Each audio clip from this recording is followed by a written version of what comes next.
जय हिंद साथियों, स्वागत है आपका self study classes with Sumit Jain YouTube channel में। दोस्तों आज का वीडियो स्टार्ट हो चुका है, तो सभी लोग लाइव आ जाएंगे और वीडियो को सभी को लाइक करना है, ठीक है। और दोस्तों अगर आप टीजीटी एग्जाम की तैयारी कर रहे हैं या पीजीटी एग्जाम की तैयारी कर रहे हैं, किसी भी एग्जाम की तैयारी आप कर रहे हैं, मास्टर कार्ड वाले हों, चाहे आपके LT ग्रेड उत्तराखंड वाले हों, चाहे सुपर टेट वाले हों, चाहे यूपी टीजीटी पीजीटी वाले हों, ठीक है, सभी लोग बिल्कुल व्यवस्थित तरीके से पढ़ें। और जो भी साथी ज्वाइन होना चाहते हैं वो ज्वाइन मेंबर जरूर बन जाएं, ठीक है। ज्वाइन मेंबर बनने के लिए दोस्तों आपको ज्वाइन बटन पर क्लिक करना होता है और वहां पर आपको 3 प्लान में से एक प्लान आपको लेना पड़ता है, ठीक है। और आपको ज्वाइन व्हाट्सएप ग्रुप में जोड़ दिया जाता है ना। अगर आप ज्वाइन नहीं हो पा रहे हैं तो यूट्यूब में एक बार सर्च कर लेना how to join YouTube channel, ठीक है, तो आपको मिल जाएगा कि कैसे YouTube चैनल ज्वाइन करना है। अब यहाँ पर हमें दोस्तों कल हमने यहाँ तक पढ़ दिया था, कहाँ तक, स्वयंभू को हिंदी का प्रथम कवि माना था रामकुमार वर्मा जी ने, ठीक है, रामकुमार वर्मा जी ने माना था। अब यहाँ से आगे हमें पढ़ना है कि सहजयान के प्रवर्तक कौन थे, सहजयान के प्रवर्तक कौन माने जाते हैं, यानी कि 35 का उत्तर हमें चयन करना है। सहजयान के प्रवर्तक यहाँ सभी लोगों को बताना है, ठीक है।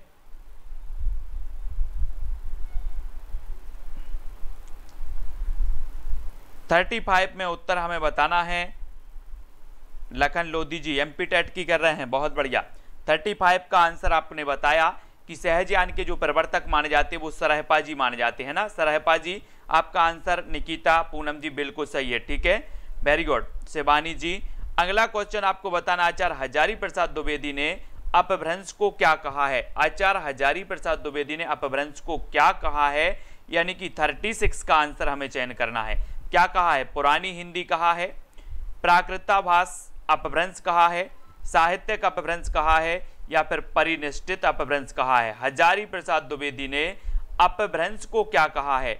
ये दोस्तों आपको पता है कि जो अपभ्रंश है, अपभ्रंश ये प्राकृत की अपभ्रंश कहलाती है। प्राकृत की अपभ्रंश अपभ्रंश है, प्राकृत की अपभ्रंश अपभ्रंश है, और हजारी प्रसाद द्विवेदी ने इसे पुरानी हिंदी कहा है, ठीक है। ये क्वेश्चन अपन ने कल पढ़ लिया था, ठीक है, तो ये अपना हो गया था ये क्वेश्चन। फिर आपको बताना था कि 10वीं से 14वीं शताब्दी के साहित्य को किस विद्वान ने आदिकाल के अंतर्गत रखा।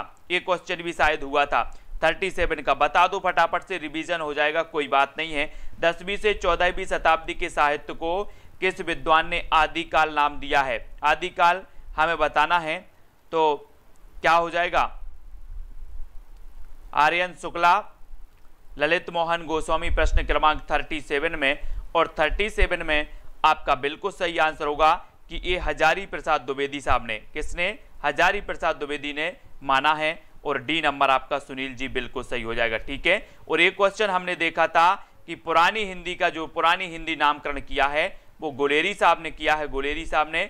और यहां तक गुलेरी साहब तक हमने पढ़ा था कि इनकी 3 रचनाएं थी, 3 कहानी थी, है ना, सुखमय जीवन, बुद्धू का कांटा और उसने कहा था, ठीक है, उसने कहा था फ्लैशबैक शैली में लिखी गई कहानी है, आपको पता है, ठीक है।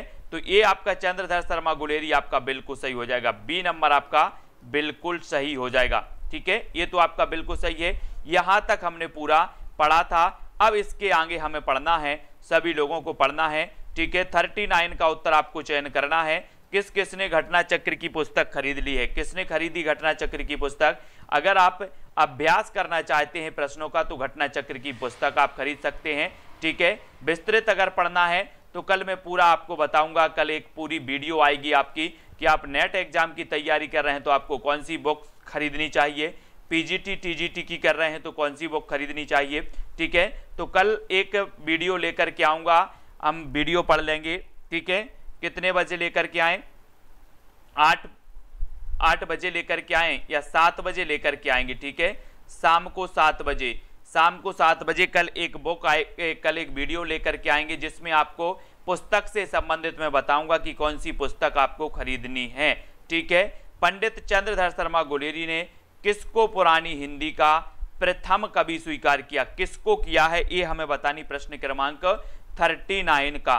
किसको गुलेरी जी ने पुरानी हिंदी का प्रथम कवि स्वीकार किया है, तो प्रथम स्वीकार किया है राजा मुंजको। ठीक है, अभी हमने पढ़ा था कि राम कुमार वर्मा ने हिंदी का प्रथम कवि माना किसे? स्वयंभू को। राम कुमार वर्मा ने स्वयंभू को माना और पंडित चंद्रधर शर्मा गुलेरी ने जो माना है वो राजा मुंज को माना है। ठीक है, राजा मुंज को, यानी कि सी नंबर आपका बिल्कुल सही है। अब आपको एक और बताना है, राजा मुंज को और किसने माना है? जल्दी से लिखो फटाक से कमेंट में, राजा मुंज को हिंदी का प्रथम कवि और किसने माना है?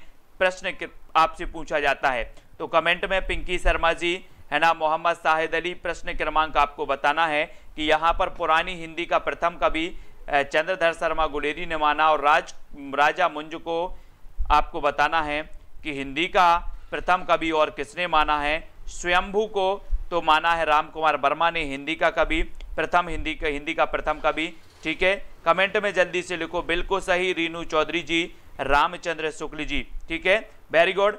अगला आपको बताना है, अपभ्रंश का वाल्मीकि किसे कहा जाता है? यानी कि 40 का उत्तर आपको बताना है। 40 का मंजूवाला प्रमोद कुमार जी, अपभ्रंश का वाल्मीकि किसे कहा जाता है? दोस्तों, हम जब ज्वाइंट मेंबर की जो क्लास हो रही है, ज्वाइंट मेंबर की अभी तक 3 से 4 क्लासें हो गई हैं। सबसे पहले हमने इतिहास लेखन के स्रोत पढ़े। इतिहास लेखन के स्रोत मैंने आपको एक वीडियो दिया था इतिहास लेखन के स्रोत में, जहां पर हमने भक्तमाल पढ़ा था। भक्तमाल 252 वैष्णव की वार्ता, है ना, 84 वैष्णव की वार्ता, कालिदास हजारा, है ना, ये सारी चीजें पढ़ी थी। और उसके बाद दोस्तों, है ना, जो भी मास्टर कैडर वाले भी हैं, टीजीटी वाले हों, पीजीटी वाले हों, ज्वाइंट मेंबर आप बन जाएं, सारी तैयारी आपकी कंप्लीट हो जाएगी।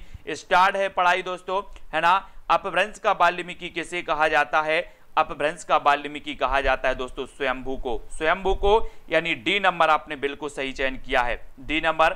ठीक है, स्वयंभू देव 8वीं शताब्दी निर्विवाद रूप से अपभ्रंश के सर्वश्रेष्ठ कवि माने गए। स्वयंभू देवकृत पयोमचर्यु 5 कांड 83 संधियों, है ना, या फिर सर्गों वाला विशालकाय महाकाव्य है पयोमचर्यु। अब आपसे पूछा जाएगा कि ये पयोमचर्यु किसका महाकाव्य है? तो ये स्वयंभू का है। इसमें कितने कांड हैं? 5 कांड हैं। इसमें कितने सर्ग हैं? 83 सर्ग हैं। यह अपभ्रंश का आदि काव्य माना जाता है। अगर आपसे पूछा जाएगा अपभ्रंश का आदि काव्य कौन सा है, तो आप बता देना पयोमचर्यु। ठीक है, स्वयंभू को अपभ्रंश का महाकवि और अपभ्रंश का वाल्मीकि कहा जाता है। इतनी चीजें आपको याद रख लेनी है। और स्वयंभू को हिंदी का प्रथम कवि माना है किसने? राम कुमार वर्मा जी ने। ठीक है, राम कुमार वर्मा जी ने। अपभ्रंश का वाल्मीकि स्वयंभू को कहा जाता है, अपभ्रंश का महाकवि स्वयंभू को कहा जाता है। इनका एक महाकाव्य है पयोमचर्यु।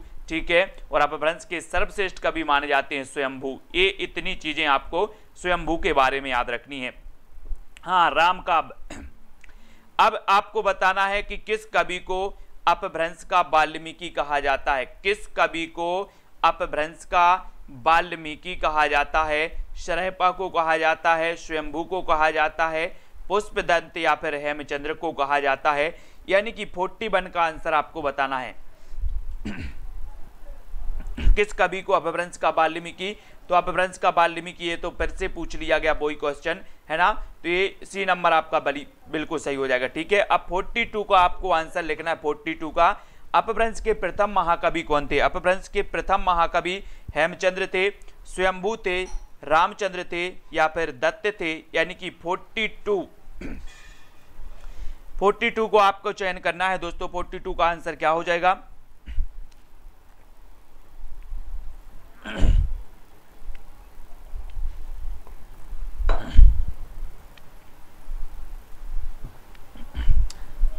तो बिल्कुल सही आंसर स्वयंभू, यानी कि कई प्रकार से पूछा जाता है दोस्तों।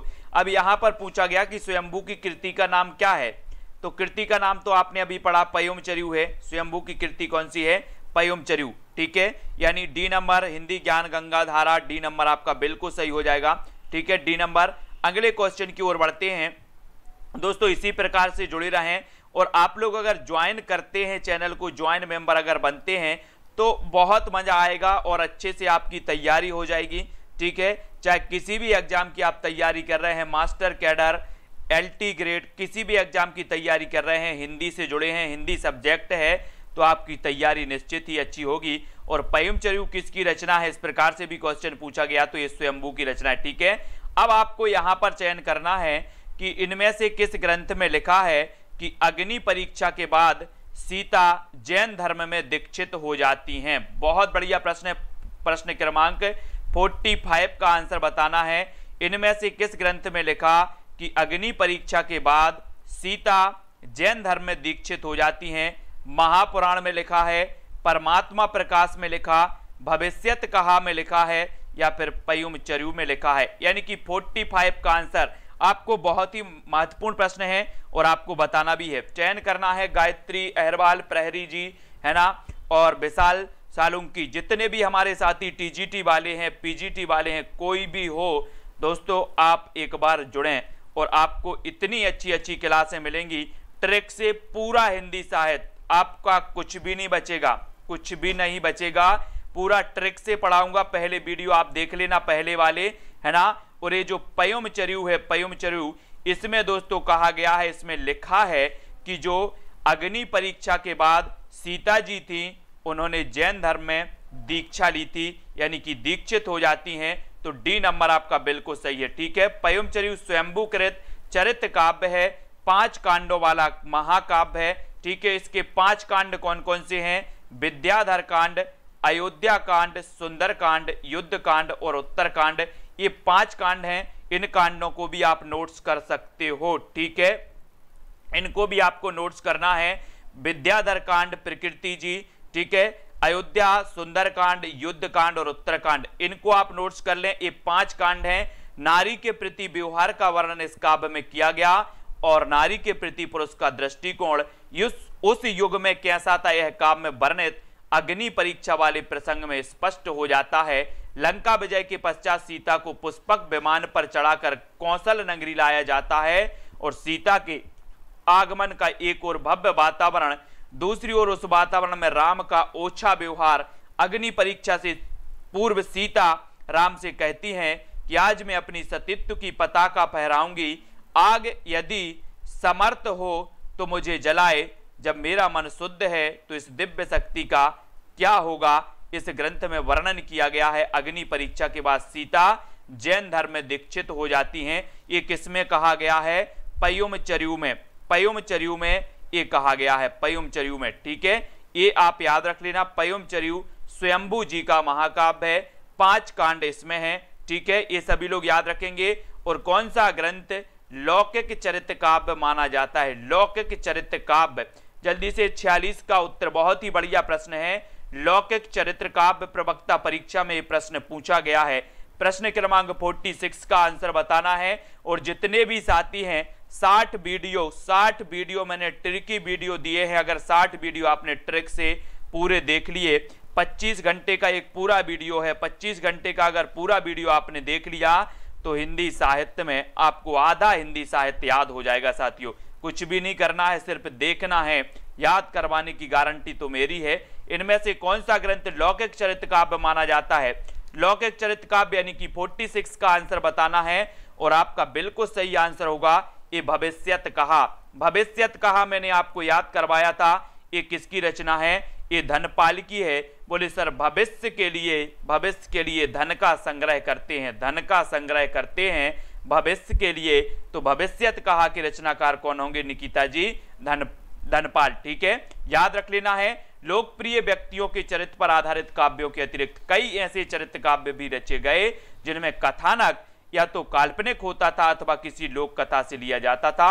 इस श्रेणी में धनपाल द्वारा रचित भविष्यत कहा बहुत ही महत्वपूर्ण है और ये लौकिक चरित्र काव्य है। ये लौकिक चरित्र काव्य है कौन सा? भविष्यत कहा।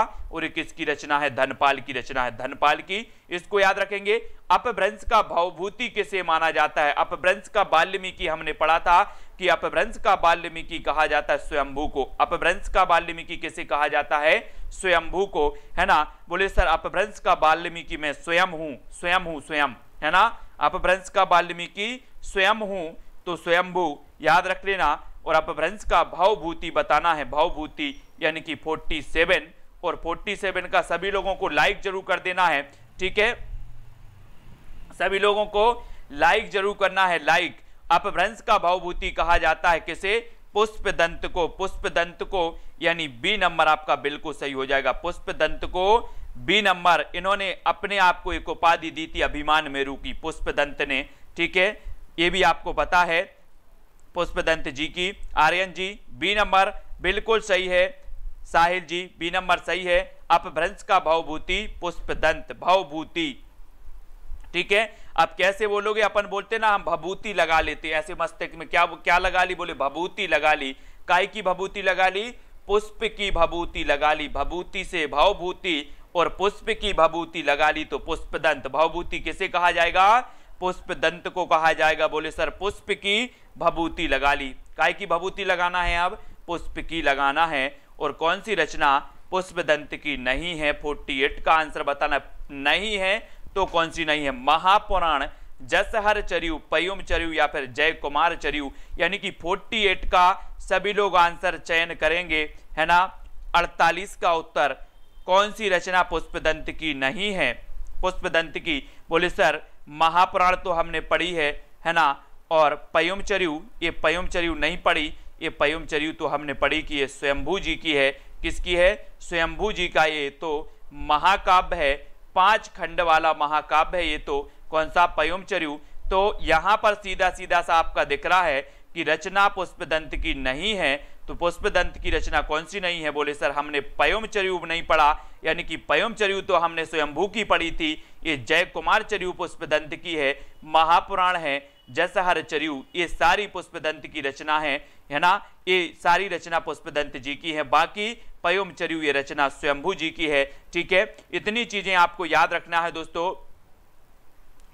और आपको बताना है कौन सी रचना स्वयंभू कवि, कौन सी रचना स्वयंभू कवि की नहीं है, यानी कि 49 का उत्तर आपको लिखना। बड़े ही मजे से पढ़ो, मस्ती से आपको पढ़ना है। अभी तो ये हमने सिर्फ आप लोगों के लिए, जोड़ने के लिए, इकट्ठा होने के लिए सीरीज आपकी चालू है कि आप लोग जुड़ें, और बढ़िया तरीके से फिर मैं आपको पढ़ाऊंगा कि कैसे आपको पढ़ना है, टीजीटी कैसे निकालना है, पीजीटी कैसे निकालना है, एलटी ग्रेड आपको कैसे निकालना है, और पंजाब मास्टर गार्ड कैसे निकालना है।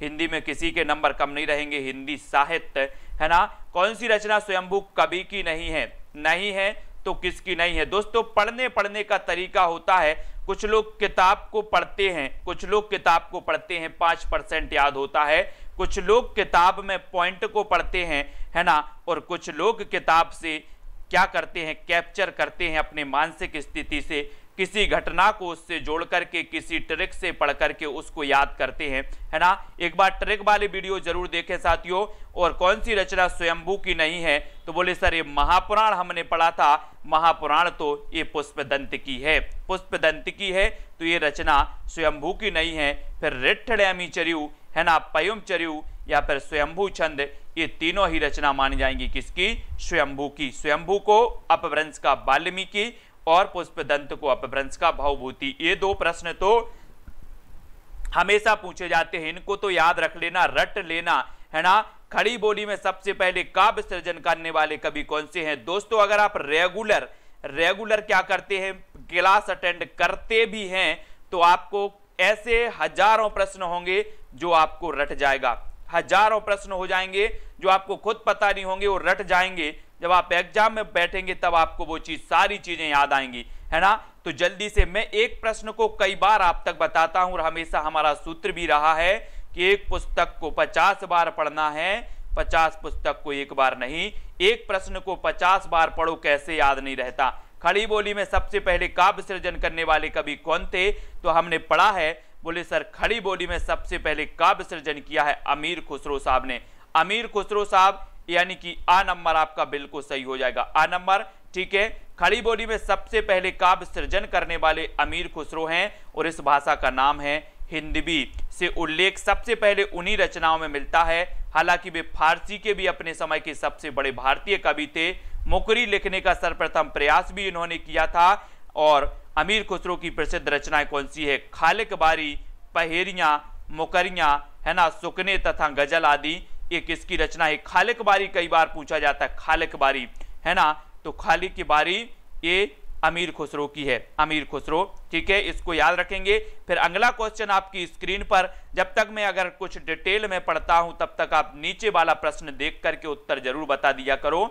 और खड़ी बोली हिंदी में सर्वप्रथम रचना करने वाले कवि का नाम फिर से यहां पूछ लिया गया, यानी कि ये प्रश्न पूछा जाता है हमेशा, इसको रट लो। खड़ी बोली हिंदी में सर्वप्रथम रचना करने वाले जो हैं वो कौन है? अमीर हैं, अमीर। और आपको पता होगा दोस्तों कि खड़ी बोली जो है वर्तमान युग में सबसे अमीर है। हम बोलते ना कि वर्तमान युग में हिंदी का जो रूप प्रचलित है वो खड़ी बोली ही है, खड़ी बोली। और खड़ी बोली कैसी है? अमीर है। खड़ी बोली क्या है? अमीर है। बृहत रचनाएं इसमें रची जा रही हैं, मानक हिंदी का रूप इसे प्राप्त है, यानी कि वर्तमान युग में खड़ी बोली क्या है? अमीर है। तो खड़ी बोली हिंदी में सर्वप्रथम रचना करने वाले भी कभी कैसे होंगे? अमीर ही होंगे, यानी कि अमीर खुसरो। ये क्वेश्चन अब आप कभी नहीं भूलना। ठीक है, फिर मुकरी लिखने का सर्वप्रथम प्रयास किस कवि ने किया है? मुकरी लिखने का सर्वप्रथम प्रयास अभी हमने विस्तृत रूप में पढ़ा था कि मुकरी लिखने का सर्वप्रथम प्रयास जो किया है ना, वो किसने किया है? प्रश्न क्रमांक 52 में। जितने भी साथी देख रहे हैं दोस्तों वीडियो को लाइक कर देना। अगर लगता है सुमित सर पर थोड़ा सा अगर विश्वास है कि हिंदी साहित्य में हमें क्वालिफाई करवा देंगे, हिंदी साहित्य हमें रटवा देंगे, तो ज्वाइन जरूर कर लेना चैनल को। ठीक है, मुकरी लिखने का सर्वप्रथम प्रयास किस कवि ने किया है? तो आपका उत्तर होगा सर अमीर खुसरो। और इन्हीं की रचना खालिक बारी भी है। खालिक बारी हमेशा पूछा जाता है। और अमीर खुसरो यानी कि सी नंबर आपका बिल्कुल सही हो जाएगा, सी नंबर। ठीक है, सी नंबर। नेहा जी, ब्रजेश, स्वीटी जी, सभी लोगों ने बिल्कुल सी आंसर बिल्कुल सही बताया है और बहुत बढ़िया तरीके से आप लोग देख रहे हैं। और दोस्तों पिछले बारे वीडियो किस किस ने नहीं देखे व्हाट्सएप पर बता देना मुझे कि सर मुझे पिछले वाले 60 वीडियो नहीं मिले हैं। 60 वीडियो ट्रिक से बताए हैं दोस्तों। ऐसी ट्रिक बताइए कि आप कभी नहीं भूलोगे, कभी नहीं भूलोगे। किसको वो 60 वीडियो की प्लेलिस्ट नहीं मिली है वो जल्दी से बता देना। मैं तो चाहता हूं कि सभी लोग उस ट्रिक को सबसे पहले पढ़ें और फिर तैयार हो जाएं टीजीटी के महायुद्ध के लिए। अमीर खुसरो की पहेलियों तथा मुकरियों का क्या उद्देश्य है? प्रश्न क्रमांक 53 में चयन करना है।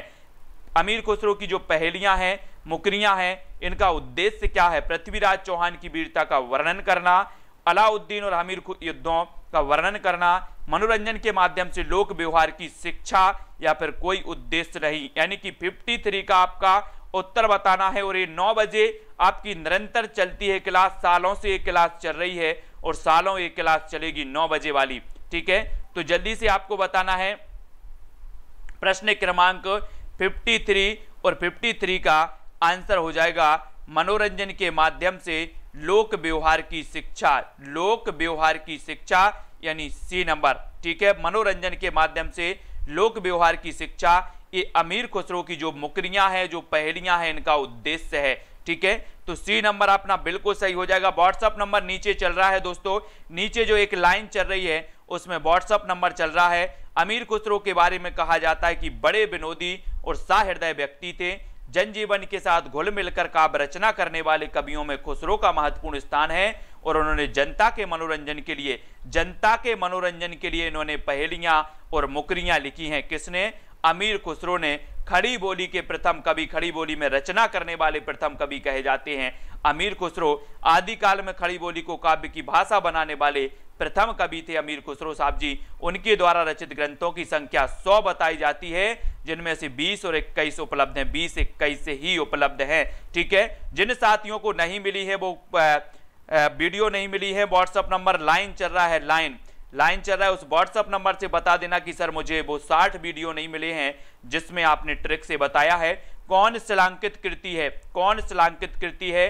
प्रश्न क्रमांक 54 का उत्तर आपको बताना है। शिलांकित कृति यानी कि शिला पर अंकित कृति आपको बताना है वो कौन सी है। रीनू चौधरी, सुनील शर्मा जी, ये हमारे ज्वाइंट मेंबर हैं जिनको स्पेशल एक इमोजी दिया गया है, तिरंगा इमोजी, स्टार दिया गया है। तो शिलांकित कृति कौन सी है? पाहुड़ दोहा, राउलवेल, प्राकृत पेंगलम या फिर वर्ण रत्नाकर, यानी कि शिला पर अंकित है। और आपको पता होगा दोस्तों कि जो राउलवेल है, रोड़ा कवि की ये राउलवेल रचना है, रोड़ा कवि की राउलवेल जो रचना है ये शिलांकित कृति मानी जाती है। और आपने बिल्कुल सही बताया हेमलता ताज जी, बी नंबर आपका बिल्कुल सही हो जाएगा। बी जिन्होंने बताया उनका आंसर वेरी गुड, बहुत बढ़िया है। अब इसके बारे में हम देखें कि शिलांकित कृति है राउलवेल, यह गद्य पद्य मिश्रित चंपू काव्य है। अगर आपसे कभी पूछा जाए कि निम्न में से बताइए चंपू काव्य कौन सी कृति है, तो राउलवेल को चंपू काव्य कृति कहा जाता है। इसे शिलांकित कृति कहा जाता है। इसके जो कवि है वो रोड़ा कवि है और नायिका के नक्सिक वर्णन के प्रसंग में दोस्तों इसकी रचना हुई है। आरंभ में कवि ने राउल के सौंदर्य का वर्णन पद्य में किया और फिर गद्य का प्रयोग किया। इस कृति का रचयिता रोड़ा नामक कवि माना जाता है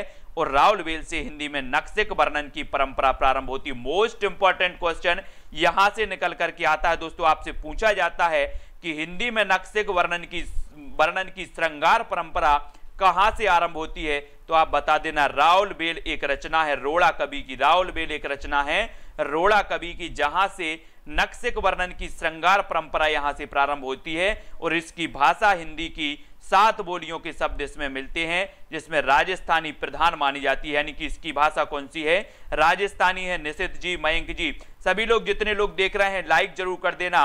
राउलवेल किस तरह की रचना है, प्रश्न क्रमांक 55 में राउलवेल किस तरह की रचना मानी जाती है दोस्तों। ए नंबर 55 का उत्तर बताना, यानी कि ये कई बार पूछा गया है। बिल्कुल सही है यश रत्ती जी, है ना। और 55 का आंसर हमने चयन किया कि सर जो राउलवेल रचना है सबसे पहले तो ये चंपू काव्य है ना।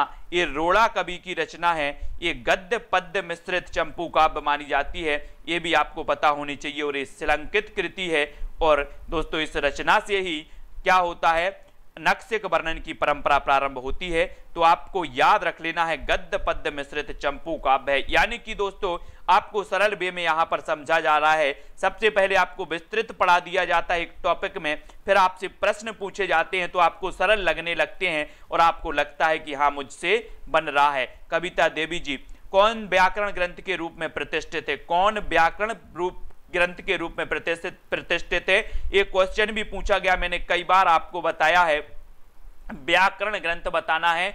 हमने पढ़ लिया था कि राउलवेल चंपू काव्य है, ये वर्ण रत्नाकर ज्योतिरीश्वर ठाकुर की रचना है। वर्ण रत्नाकर ज्योतिरीश्वर ठाकुर की रचना है। मैंने कई बार आपको बताया था कि वर्ण हमें क्या पढ़ना है, वर्ण हम ज्योति में पढ़ना है, वर्णों को हमें ज्योति में पढ़ना है, तो ये ज्योतिरीश्वर ठाकुर की हो जाएगी।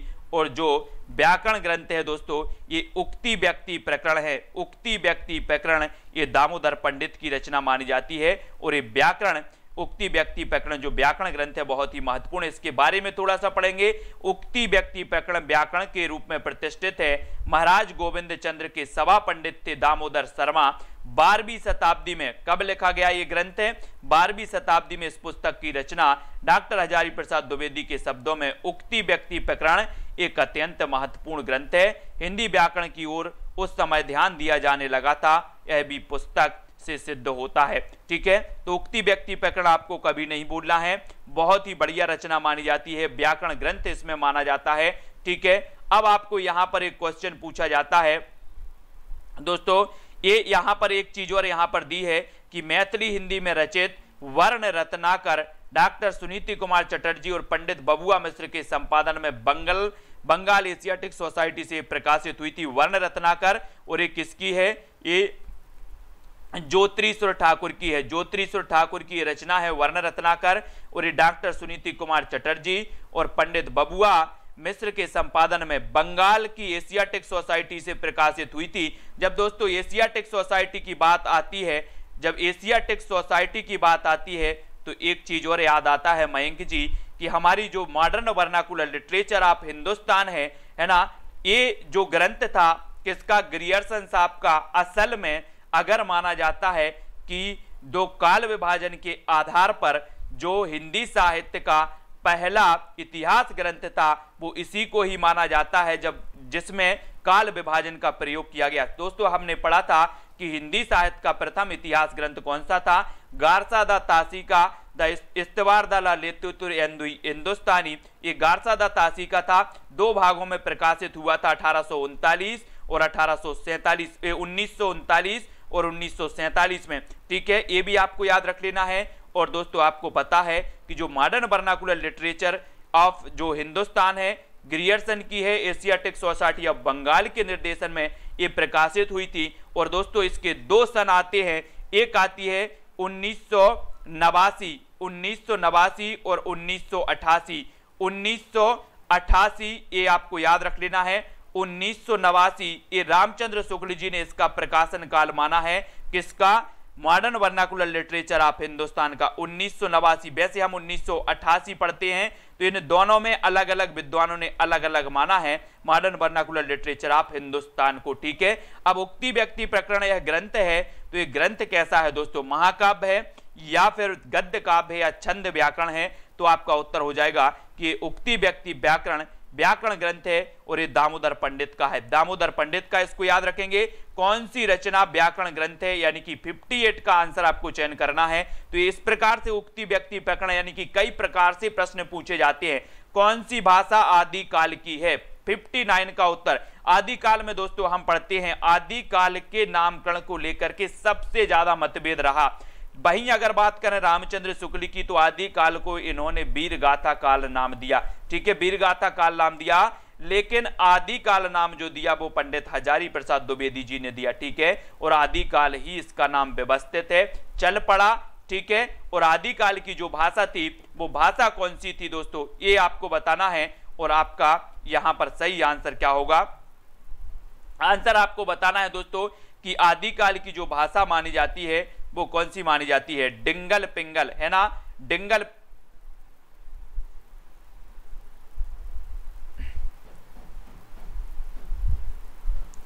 ठीक है, ये डिंगल पिंगल ही मानी जाती है दोस्तों। ये भी आपको याद रख लेना, आदिकाल की जो भाषा है वो डिंगल पिंगल है। इसको देखते हैं थोड़ा सा। डॉक्टर नगेंद्र ने अपनी पुस्तक हिंदी साहित्य के इतिहास में लिखा कि काव्य रचना की दो महत्वपूर्ण शैलियों का भी आदिकाल में विकास हुआ, जिन्हें कुछ विद्वानों ने भाषा के नाम से अभिहित कर दिया, भ्रम पैदा कर दिया। ये शैलियां हैं डिंगल और पिंगल। आदिकालीन हिंदी साहित्य में वीर रस की रचनाओं में डिंगल शैली का प्रयोग होता था। कोमल भावों की अभिव्यंजना पिंगल शैली में की जाती थी। जब कवि डिंगल शैली का प्रयोग करता था तो वह हिंदी बोलियों के कर्कश शब्दों का अपनाता था, किंतु पिंगल शैली के प्रयोग में धीरे धीरे कोमल शब्दावली का विकास हो रहा था और डिंगल की कर्कश शब्दावली सीमित थी। अतः इस शैली के साहित्य का अधिक विस्तार ना हो सका और पिंगल शैली का लोकप्रिय होती चली गई, उसका ब्रज भाषा में विगलन हो गया। जो लोग डिंगल को राजस्थानी भाषा का पर्याय मानते हैं वे भूल करते हैं। वस्तुतः राजस्थान की आदिकाल साहित्य की भाषा हिंदी की ये दोनों ही शैलियां चरणों में भाटों द्वारा प्रयुक्त होती थी तथा भक्तिकाल और रीतिकाल में भी उनके प्रयोग की वह क्षीण परंपरा चलती रही। इस आधार पर यह कहा जा सकता है कि आदिकाल की भाषा ब्रज भाषा है, खड़ी बोली आधुनिक काल की तथा अवधि मध्यकाल की। तो दोस्तों यहां पर एक तर्क दिया गया है कि जो डिंगल और पिंगल हैं ये शैलियां थीं। ये क्या थी? ये शैलियां थीं और यहां पर कहा गया है कि ये शैलियां थीं और इस तर्क के आधार पर कहा गया कि आदिकाल की भाषा कौन सी थी? ब्रज भाषा थी। ब्रज भाषा, इसको याद रख लेना। ठीक है, ये डिंगल और पिंगल ये क्या थी? शैली कहलाती हैं। ये तर्क दिया किसने? डॉक्टर नगेंद्र जी ने। डॉक्टर नगेंद्र ने अपनी पुस्तक हिंदी साहित्य का इतिहास। अब दोस्तों यहां पर एक चीज भी आपको याद रख लेना है कि जो हिंदी साहित्य का इतिहास है ये नगेंद्र की पुस्तक नहीं थी, इसका संपादन नगेंद्र ने किया था। एक क्वेश्चन आता है कि निम्न में से बताइए किस विद्वान ने, किस आचार्य ने क्या नहीं लिखा? इतिहास ग्रंथ नहीं लिखा। तो आप कंफ्यूज नहीं होना, नगेंद्र ने इतिहास ग्रंथ नहीं लिखा, इन्होंने संपादन किया है। इन्होंने क्या किया है? संपादन किया है। तो आपका नगेंद्र सही होगा। ठीक है, इसको याद रखेंगे, है ना? और कोई भी कहीं डाउट लगता है तो आप पूछ भी सकते हो रासो ग्रंथ किस भाषा में लिखे गए, यानी कि 60 का आंसर बताना है आपको। रासो ग्रंथ किस भाषा में लिखे गए? प्रश्न क्रमांक 60 का उत्तर आपको बताना है। और खड़ी बोली में लिखे गए, ब्रज भाषा में लिखे गए, अवधि या फिर डिंगल पिंगल में लिखे गए। दोस्तों 60 का आंसर बताना है। यस रत्ती जी, बिल्कुल। तो आपका उत्तर हो जाएगा 60 का क्या हो जाएगा? डिंगल पिंगल। रासो ग्रंथ किस भाषा में लिखे गए? यहां पर रासो ग्रंथ डिंगर पिंगर शैलियों में लिखे गए, शैलियों में, है ना? शैलियों में लिखे गए। तो उत्तर आपका डी नंबर बिल्कुल सही हो जाएगा, डी नंबर। ठीक है, ये आपको याद रखना। चारण साहित्य किस भाषा का दूसरा नाम है? चारण साहित्य किस भाषा के दूसरा नाम है? चारण साहित्य किस भाषा का दूसरा नाम है? ये बताना है आपको। दोस्तों हमने पढ़ा है कि हिंदी साहित्य में आदि काल को दो आचार्यों ने चारण काल कहा। चारण काल कहा। सबसे पहले रामकुमार वर्मा का हम नाम लेते हैं। 750 से 1000 तक के काल को इन्होंने संधि काल नाम दिया था। 1000 के बाद के काल को इन्होंने क्या कहा था? चारण काल।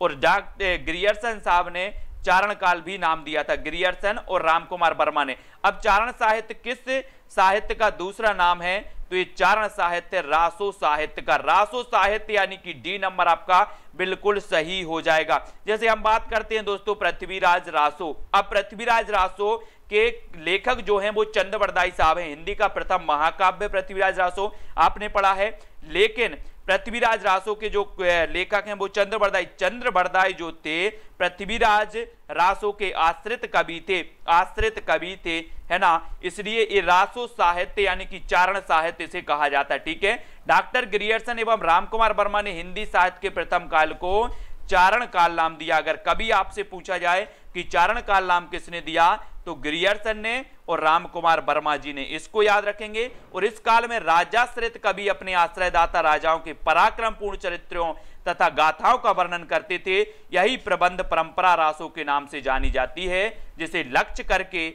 इस काल को वीर गाथा काल भी कहा गया, है ना। आचार्य रामचंद्र शुक्ल ने इस काल की 12 रचनाओं का उल्लेख किया। आपको पता होगा कि इन्होंने वीर रस जो वीर गाथा काल नाम दिया था, किसने? वीर गाथा काल शुक्ल जी ने दिया था। तो इन्होंने 12 प्रमाणिक रचनाएं बताई थी कि ये 12 प्रमाणिक रचनाएं हैं, है ना, जिनमें से विजयपाल रासो, है ना, हमीर रासो, खुमाड़ रासो, बीसल देव रासो, पृथ्वीराज रासो, परमाल रासो, ये रचनाएं इन्होंने प्रमाणिक स्वरूप दी थी। किसने? रामचंद्र शुक्ल जी ने। इनको भी मैं आपको याद करवाऊंगा। और पृथ्वीराज रासो को एक मैं आपको ट्रिक से बताऊंगा। एक क्वेश्चन पूछा जाता है दोस्तों कि पृथ्वीराज रासो को प्रमाणिक मानने वाले विद्वान कौन है, अप्रमाणिक मानने वाले विद्वान कौन है, ऐसा एक क्वेश्चन बनता है। ठीक है। अब सिद्ध साहित्य के इतिहास में 84 सिद्धों का उल्लेख मिलता है। कितने सिद्धों का? 84 सिद्धों का। एक क्वेश्चन यहीं से बनता है, सिद्धों की संख्या कितनी है? आप बता देना 84। नाथों की संख्या कितनी है? 9। ठीक है। 84 सिद्धों में प्रमुख माने जाते हैं सरहपा। और सरहपा की रचना कौन सी है? दोहा कोश। और दोस्तों सरहपा को हिंदी का प्रथम कवि मानने वाले जो विद्वान हैं वो कौन है? राहुल सांकृत्यायन। राहुल सांकृत्यायन ने सरहपा को हिंदी का प्रथम कवि माना है। स्वयंभू को रामकुमार वर्मा ने माना है। ठीक है। नाथपंथी योगी अलग जगाते। नाथपंथी जिन ग्रंथों को प्रमाण मानते हैं उनमें सबसे प्राचीन है हठ योग संबंधी ग्रंथ घेरंड संहिता और शिव संहिता। इनको भी आपको याद रख लेना है। और दोस्तों आपको पता है कि नाथों की संख्या मानी जाती है कितनी? 9 मानी जाती है। ठीक है, 9। एक चीज और क्वेश्चन बनता है कि नाथ संप्रदाय के प्रवर्तक कौन थे? नाथ संप्रदाय के प्रवर्तक कौन थे निकिता जी? तो आप लोग जल्दी से बताएं, नाथ संप्रदाय के प्रवर्तक कौन माने जाते हैं? गोरखनाथ माने जाते हैं या फिर मच्छेंद्र नाथ माने जाते हैं? जल्दी से आपको कमेंट लिखना है ना। आकाश जी, एस रत्ती, सूरज जी, सभी लोग दोस्तों डिस्क्रिप्शन में टेलीग्राम ग्रुप की लिंक तो दी है, तो टेलीग्राम ग्रुप में सभी लोग जुड़ जाना। जो लोग ज्वाइन हो पा रहे हैं वो चैनल को ज्वाइन जरूर कर लेना। हिंदी साहित्य में आपका दोस्तों कम अध्ययन नहीं होगा, आपका अध्ययन विस्तृत होगा, बढ़िया होगा। एक एक चीज आपको याद होगी। रोज डेली आप अटेंड बस करते रहें, आपको सारी चीजें और रट जाएंगी हिंदी साहित्य की। ठीक है। तो जल्दी से नाथ साहित्य के जो प्रवर्तक थे वो कौन थे? ललित मोहन जी, है ना। और जल्दी से बताओ मयंक जी। बहुत सारे लोगों ने बता दिया कि सर गोरखनाथ थे, लेकिन याद रख लेना कौन थे? मच्छेंद्र नाथ। नाथ संप्रदाय के प्रवर्तक थे मच्छेंद्र नाथ, है ना। हेमा सिंह जी, यहां पर याद रखना यूपी टेट एग्जाम में पिछली बार पूछा गया क्वेश्चन था जहां पर गोरखनाथ दिया था। गोरखनाथ आप लोगों ने लगाया था, लेकिन गोरखनाथ के जो गुरु थे वो मच्छेंद्र नाथ थे और मच्छेंद्र नाथ ही नाथ संप्रदाय के प्रवर्तक माने जाते। अगर ऑप्शन में आपका मच्छेंद्र नाथ नहीं आता तो आप गोरखनाथ लगा देना, क्योंकि गोरखनाथ संप्रदाय के जो प्रमुख माने जाते हैं वो गोरखनाथ ही माने जाते हैं। ठीक है, इसको याद रखेंगे सभी लोग। और कौन 84 सिद्धों में नहीं है? अब 84 सिद्धों में कौन नहीं है? विरूपा, कंडपा, कुकरिप्पा या फिर सारंगधर। आपको बताना 84 सिद्धों में कौन नहीं है? 84 सिद्धों में कौन नहीं है ये आपको बताना है। प्रश्न क्रमांक 62 का आंसर बताना है। तो उत्तर आपका क्या हो जाएगा? क्या हो जाएगा?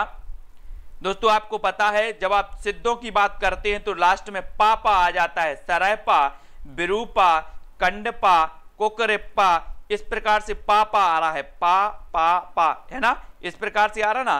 तो ये पापा आ रहा है तो पा से थोड़ा सा समझ गए कि इसका उत्तर सी नंबर बिल्कुल सही है, सी नंबर बिल्कुल सही है।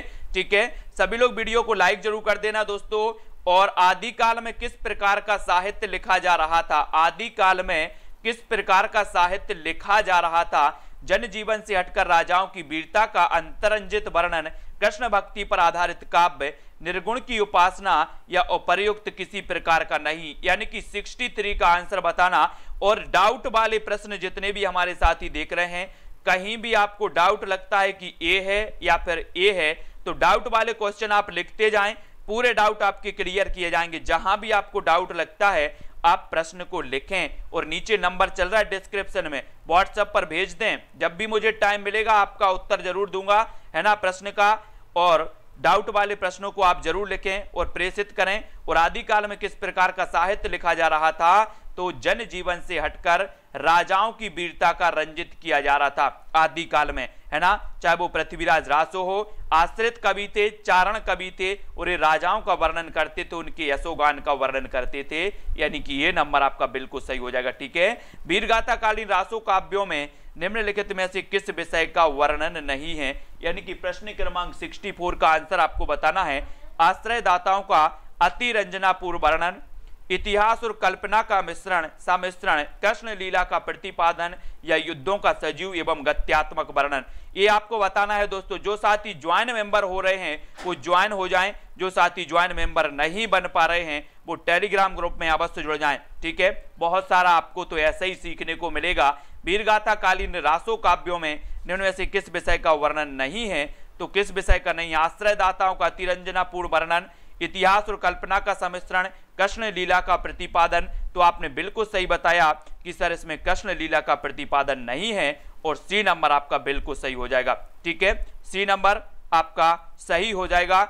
और जिन भी साथियों ने 25 घंटे का वीडियो नहीं देखा है वो 25 यानी कि 25 घंटे का वीडियो जरूर देखें। और जिनको ये वीडियो नहीं मिला है, जिनको ये 25 घंटे का वीडियो नहीं मिला है, वो हमें मैसेज करके बताएंगे कि सर मुझे 25 घंटे का वीडियो नहीं मिला है। ठीक है, जल्दी से चयन करना है आपको कि हिंदी साहित्य के 700 से 1400 ईस्वी के कालखंड को ग्रियर्सन ने क्या नाम दिया? ग्रियर्सन ने क्या नाम दिया? 65 का आंसर बताना है। 700 से 1400 ईस्वी के कालखंड को बताना है। दोस्तों मैंने बहुत सारी चीजें आपको याद करवाई हैं। नामकरण आदिकाल का मैंने याद करवाया है, काल विभाजन भी आपको याद करवाएंगे। कोई बड़ी बात नहीं है याद करना, आसान तरीके से सिर्फ आपको देखना है, आपको मेहनत नहीं करना है, ना रटना है ना, कुछ नहीं करना है, आपको वीडियो देखना है। बहुत सारी चीजें ऐसे याद हो जाएंगी, है ना। हिंदी साहित्य के 700 से 14 ईस्वी के कालखंड को ग्रियर्सन ने क्या नाम दिया? ग्रियर्सन साहब ने। और ग्रियर्सन साहब यानी चारण काल नाम इन्होंने दिया है। क्या दिया है? चारण काल, चारण काल दिया है। व्हाट्सएप नंबर नीचे चल रहा है। जो भी साथी, मैं चाहता हूं कि पूरी चीजें आपको पहुंचे, हिंदी साहित्य का पूरा मटेरियल आप तक पहुंचे, आप पढ़ें, है ना, और बहुत बढ़िया तरीके से। ठीक है, तो ये चारण काल नाम दिया। हमने पढ़ा था अभी कि राम कुमार वर्मा और ग्रियर्सन दो ऐसे विद्वान हैं जिन्होंने हिंदी साहित्य के प्रारंभिक काल आदि काल को चारण काल नाम दिया था। ठीक है, तो हिंदी साहित्य के 700 से 1400 ईस्वी के कालखंड को सर जॉर्ज ग्रियर्सन ने चारण काल नाम दिया, और इसका प्रारंभ 640 ईस्वी के आसपास स्वीकार करते हैं। अधिकतर विद्वानों की कृतियों में ग्रियर्सन द्वारा काल विभाजन 700 से 1300 ईस्वी भी मिलता है। और जिन्होंने चारण काल कहा है, उत्तर प्रदेश लोक सेवा आयोग द्वारा पूछे गए इस प्रश्न में 700 से 14 ईस्वी कहा गया। कितना कहा गया? 700 से 1400 ईस्वी। तो ये 700 से 1400 ईस्वी हमें स्वीकार करना है, इसको, है ना, स्वीकार करो और पढ़ो वही जो एग्जामिनर चाहते कि ये उत्तर सही है ना, वही उत्तर अपन को सही मान लेना है, क्योंकि हमें तो लिखना है, टिक करना है, नंबर चाहिए बस। ठीक है, बीसलदेव रासो में किस शैली का प्रयोग किया गया? प्रश्न क्रमांक 66। दोस्तों बीसलदेव रासो का एक क्वेश्चन बनता है ना, कैसा बनता है? ये श्रृंगारिक रचना मानी जाती है। इसमें विवाद हुआ कि जब रामचंद्र शुक्ल ने 12 रचनाएं मानी, उन रचनाओं में इस बीसलदेव रासो को भी उन्होंने शामिल किया और सभी विद्वानों ने कहा कि ये जो बीसलदेव रासो है, ये रासो ये श्रृंगारिक रचना है, श्रृंगारिक रचना है ना। यानी कि बीसलदेव रासो में शैली का प्रयोग किया गया, तो ये गेय शैली का, शैली पूछा गया आपसे तो गेय शैली का प्रयोग किया गया।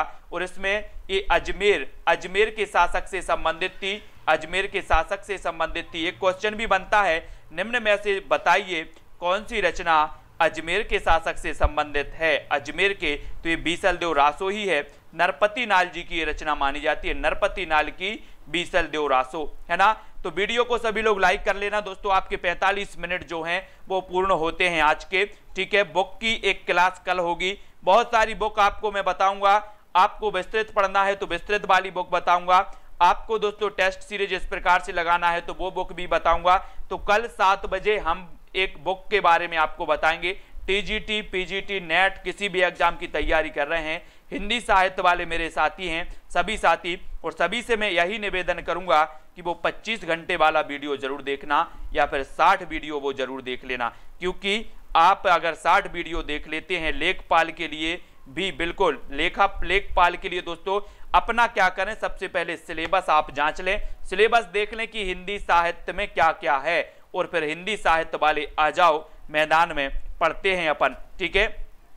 ललित मोहन, मयंक जी, उन्नति जी, सभी को समझ में आ जाएगा, सभी को याद हो जाएगा जब हम घरेलू जीवन से इस हिंदी साहित्य को जोड़ करके पढ़ेंगे। तो हिंदी साहित्य तो कोई कठिन वाली बात नहीं है। बहुत सारे ऐसे स्टूडेंट हैं बोले सर रचनाएं याद नहीं होती, जब से आपके वीडियो देखे रचनाओं वाले अब तो मुझे कोई इंटरेस्ट आ गया, बोले हिंदी साहित्य में मन नहीं लगता था मेरा पढ़ने को, अब इंटरेस्ट आ गया है, अब लगने लगा है, एक नई किरण जागी है कि हम निश्चित ही अब याद कर सकते हैं, पढ़ सकते हैं हिंदी साहित्य को, ठीक है।